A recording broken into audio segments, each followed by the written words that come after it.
Ćao svima! Danas ćemo napraviti snažan prirodni fungicid koji će zaštititi vaše krastavce i ostale biljke od gljivičnih bolesti. Ključno je brzo reagovati kako biste sačuvali svoje biljke. Bolesti poput pepelnice i plemenjače mogu ozbiljno oštetiti usjeve poput krastavca i paradajza. Upotreba organskih fungicida je ekološki prihvatljiv način borbe protiv ovih bolesti. Redovnim prskanjem ovim sredstvima možete spriječiti pojavu bolesti tokom cijele sezone, smanjujući potrebu za jačim, manje učinkovitim i skupljim tretmanima. Prije nego vam otkrijem recept, pretplatite se na naš kanal kako biste ostali povezani i informisani o svakom novom videu. Hvala vam. U 300 ml tople vode umiješajte pola kašike nim praha, koji se dobiva iz sjemenki ili korje drveta nim.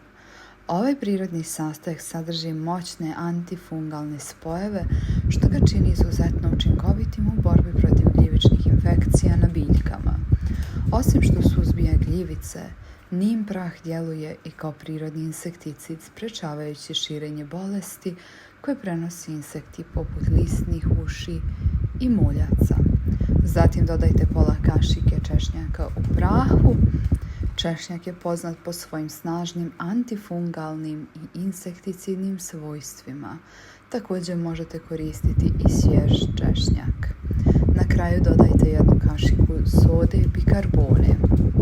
Soda bikarbone alkalizira površinu lišća, stvarajući neprikladne uslove za razvoj gljivica koje inače preferiraju kiselo okruženje.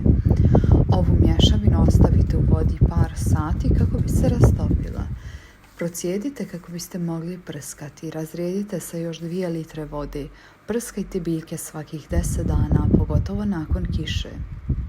Svaka biljka treba oko 200 ml fungicida. Hvala vam što nas pratite. Bilo bi nam drago da podijelite ovaj video s prijateljima i pretplatite se na naš kanal na kom uvijek možete naći neke nove savjete. Hvala vam i vidimo se.